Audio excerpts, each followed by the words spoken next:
నా దరిద్రం ఏంటో గానీ, నాకు చాలా ఇష్టమైన నేను ఎవరికైతే ఫ్యాన్‌గా ఉంటానో, ఆ డైరెక్టర్సే ఇలాంటి పెంట చేస్తా ఉంటారు. అంటే 30% లేదా 20% మనుషుల్లో ఎంత బెస్ట్ పెర్ఫార్మర్ అయినా, టాలెంటెడ్ అయినా డెఫినెట్‌లీ నెగటివిటీ ఉంటది. దాన్ని మనం వేలెత్తి చూపించాల్సిందే. క్వెషన్ లేదు. అది అందరికి అప్లై అవుతది నాతో సహా.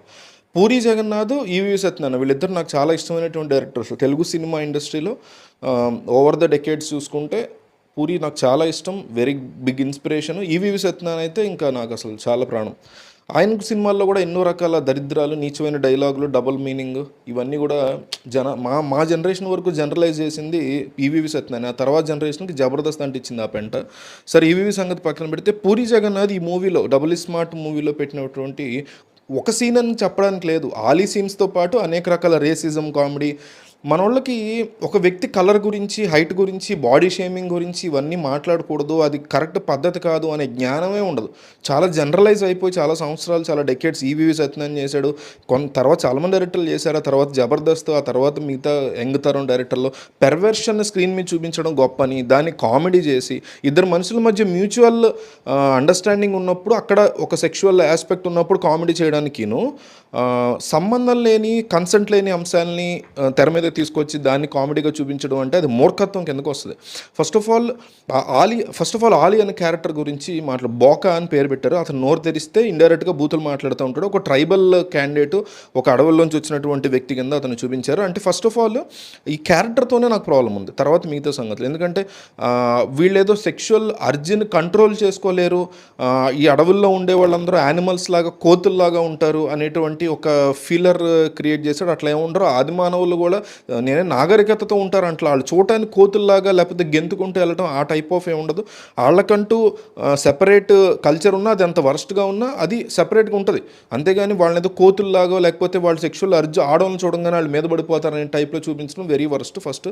తర్వాత ఈ పర్టికులర్ సీన్ ఏదైతే ఉందో, ఈ సీన్ గురించి మనం చూస్తే ప్రెస్ మీట్ జరుగుతూ ఉంటుంది. ఇతను ట్రైబల్ వ్యక్తి కాబట్టి అతను బంధించే ప్రయత్నం చేస్తారు పోలీసులు. వదిలేయమని ప్రెస్ అడుగుతుంది, వదిలేస్తారు.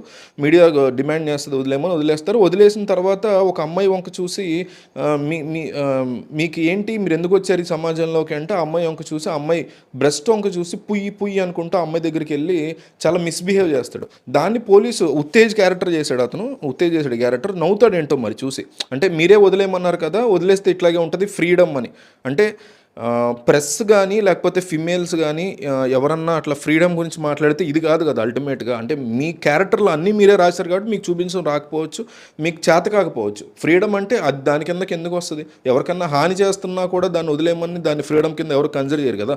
ట్రైబల్ వ్యక్తి బయట తప్పించుకుంటున్నాడు అంటే, బయట తిరుగుతున్నాడు అంటే అతన్ని బోన్లో బంధించకుండా అతను కౌన్సిలింగ్ తీసుకుని జాగ్రత్తగా జనజీవన స్రవంతిలో వదలమని, కానీ ఫ్రీడమ్ అని క్వశ్చన్ చేసినంత మాత్రం అతను గాలికి వదిలేయమని కాదు. సో ఓవరాల్ సినారియో వాళ్ళే రాస్తున్నారు కాబట్టి ఇది వీళ్ళ అమ్మాయి ఒళ్ళో కూర్చుని ఆ అమ్మాయి బ్రెస్ట్ టచ్ చేయడానికి ట్రై చేస్తాడు, ఆ అమ్మాయిని ఎత్తుకుని పారిపోతూ ఉంటాడు. అంటే సెక్షువల్ అర్జున్ అతను కంట్రోల్ చేసుకోలేకపోతున్నాడు. ఇక్కడ ఆల్రెడీ దేశం అంతా కూడా ఈ రకమైనటువంటి కోల్కతా డాక్టర్ ఇన్సిడెంట్తో బగబగలాడుతుంది, అట్టుడుకుతుంది.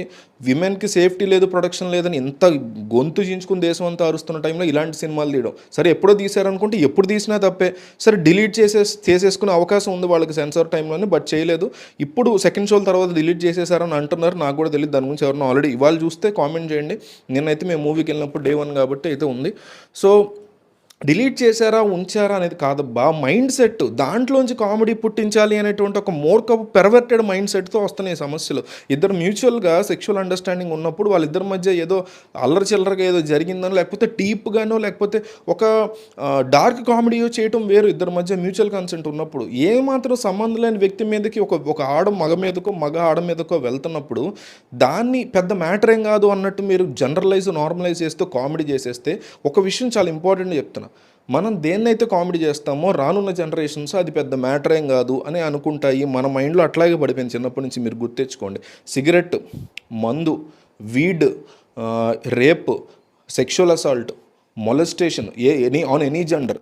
అసలు మగవాడి మీద మొలెస్టేషన్ జరగటాన్ని మన జనరేషన్ ఎంత సరదాగా తీసుకుంటుంది ఒకసారి ఆలోచించింది. దానికి కారణం సినిమాలు, ఇలాంటి జబర్దస్త్ ఇట్లాంటి ప్రోగ్రామ్సే.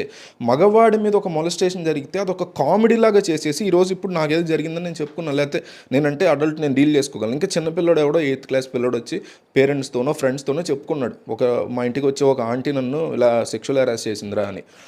పిచ్చ నవ్వుకుంటారు. ఎందుకు 10 ఇయర్స్ 20 ఇయర్స్ బ్యాక్ నుంచి కూడా దాన్ని కామెడీ చేసుకుంటూ వచ్చేసారు. ఏదైతే కామెడీ అయిపోతుందో మీకు దాన్ని జనాలు సీరియస్గా తీసుకోరు.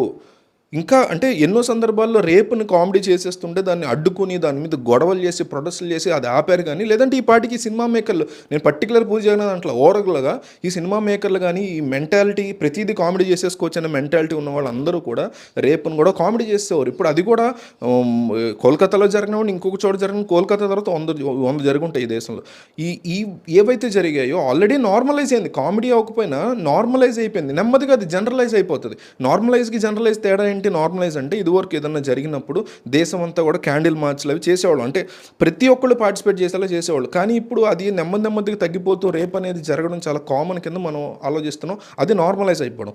జనరలైజ్ అంటే దాని గురించి అసలు పట్టించుకోకపోవడం, లేకపోతే ఇందాక చెప్పినట్టు ఒక మొలస్టేషన్ జరిగింది ఒక మేల్ మీద అంటే అది పెద్ద మ్యాటర్ కాదులేరా నవ్వడం, ఇలాంటివన్నీ రేప్ విషయంలో కూడా జరిగిపోయేవి. మనం అప్పటి నుంచి చాలామంది ఎవరో మరి పోరాటం చేశారు, వాళ్ళు ఎవరో మనకు తెలియదు కదా. రేప్ ఇన్సిడెంట్స్ జరిగినప్పుడు వాటి గురించి సినిమాల్లో కామెడీ చేసినప్పుడు చాలామంది దాన్ని అప్పట్లో అడ్డుకోబట్టి ఇప్పటి వరకు ఈ మాత్రం అన్నా నడవగలుగుతుంది బండి. సో నేను చెప్పొచ్చేది ఏంటంటే సీరియస్ అండ్ సెన్సిటివ్ థింగ్స్ని కామెడీ అనేటువంటి యాంగిల్లో వీళ్ళ సినిమాల డబ్బుల కోసమో వీళ్ళు పెద్ద ఫిల్మ్ మేకర్స్ అని బిల్డప్ ఇచ్చుకోవడానికో జనాలు నవ్వుతారయ్యా థియేటర్లో. వాళ్ళకి తెలియదు, వాళ్ళకి చెప్పాల్సిన బాధ్యత మీకుంది. జనం ఎంజాయ్ చేస్తున్నారంటే జనం ఎంజాయ్ చేస్తారు. పార్న్ కూడా వేస్తారా థియేటర్లో? సినిమాలు పార్న్ పెడతారా? పెట్టరు కదా. జనం అది కూడా ఎంజాయ్ చేస్తారు, పెట్టరు కదా. జనాల్ని సరైనటువంటి దారిలో పెట్టాల్సినటువంటి సామాజిక బాధ్యత డెఫినెట్లీ ఫిలిం మేకర్స్కి ఉంటుంది. రామ్ గోపాల్ వర్మ లాగా సొల్లు కబుర్లు చెప్పొద్దు.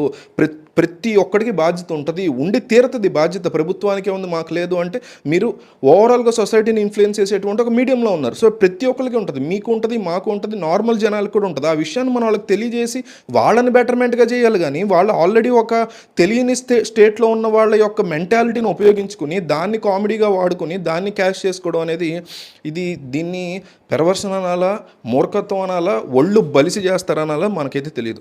ఇది ప్రతి డైరెక్టర్కి, నేను చాలా ప్రాణంగా ఇష్టపడే ఈవీవి సత్యనారాయణ నుంచి స్టార్ట్ చేశాను. అందుకని ఇది ప్రతి డైరెక్టర్కి వర్తిస్తుంది. ఆయన అయితే లేరు ఇప్పుడు. ఇట్లా ఎంతోమంది డైరెక్టర్లు ఎప్పటి నుంచి చేసుకుంటూ వచ్చారు. ఇప్పటికైనా సరే బెటర్గా అవుతారేమో అనుకుంటే నేను వచ్చిన 2 సినిమాలు అట్లాగే. అందులో మిస్టర్ బచ్చన్లో కూడా ఒక స్టెప్, దాని గురించి కూడా మనం ఇంకో వీడియో చేస్తున్నాం. మిస్టర్ బచ్చన్లో కూడా ఒక స్టెప్ అమ్మాయి ఇట్లా పెట్టి చేయడం, అసలు ఏమన్నా సిగ్గు శరం ఏమన్నా ఉంటుందా వీళ్ళకి? ఆలోచించారా? లేదు. మనం ఎంత పెర్వర్షన్ లెవెల్కి వెళ్తే జనం అంత పెర్వర్టెడ్గా ఉన్నారు కాబట్టి కమింగ్ జనరేషన్స్ వాళ్ళని ఇంకా పెర్వర్షన్లోకి తోసేసి దాన్ని మనం క్యాష్ చేసుకుందాం. వాళ్ళ ఇళ్లలో వాళ్ళు ఇంటికి వెళ్ళిన తర్వాత వాళ్ళేం చేసుకుంటే మాకేం సంబంధం? ఇందులోంచే వస్తాయి. ఇందులో ఈ సినిమాలు చూసి ఎఫెక్ట్ అయ్యేవాళ్ళు ఖచ్చితంగా ఉన్నారు. చాలామంది సినిమాలు చూసేసి, ఇప్పుడు యానిమల్ సినిమా చూసేసి అందరూ వెళ్ళి వాళ్ళ నాన్నల కోసం పోరాటం చేస్తున్నారని చేయకపోవచ్చు. వాళ్ళు సబ్కాన్షియస్లో కొన్ని ఇన్సిడెంట్స్ నోట్ అయ్యి ఉన్నప్పుడు, అవకాశం వచ్చినప్పుడు 100లో 1-2 అట్లా బిహేవ్ చేస్తారు. 1,00,000లో కనీసం నీకు ఒక 200 మంది చేసిన డేంజరే కదా, అదే డ్యామేజ్ జరుగుతున్నట్టే కదా సొసైటీకి. అట్లా ఆలోచించకుండా కబీ ఖుషి కబీ గమ్ సినిమా చూసి అన్ని ఫ్యామిలీలు కలిసిపోయినాయి అంటే డెఫినెట్లీ కలవ్వు. ఎక్కడో 1,00,000లో 2 ఫ్యామిలీలు కలుస్తాయేమో. అట్లాగే 1,00,000లో 2 క్రైమ్ చేయొచ్చేమో క్రిమినల్ సినిమా చూసి. నేను చెప్తుంది అదే. అట్లాగని ప్రతిదీ పవిత్రంగా జాగ్రత్తగా, దానికి తగ్గ రిటార్ట్ అనేది ఉండాలి సినిమాలో. ఇప్పుడు ఆలివ్ క్యారెక్టర్ అట్లా చేసింది, దానికి ఒక రిటార్ట్. ఆలి పెరోటెడ్గా బిహేవ్ చేసినటువంటి సన్నివేశం ఉంది, దానికి ఒక రిటార్ట్. ఆ తర్వాత అట్లా చేయకూడదా?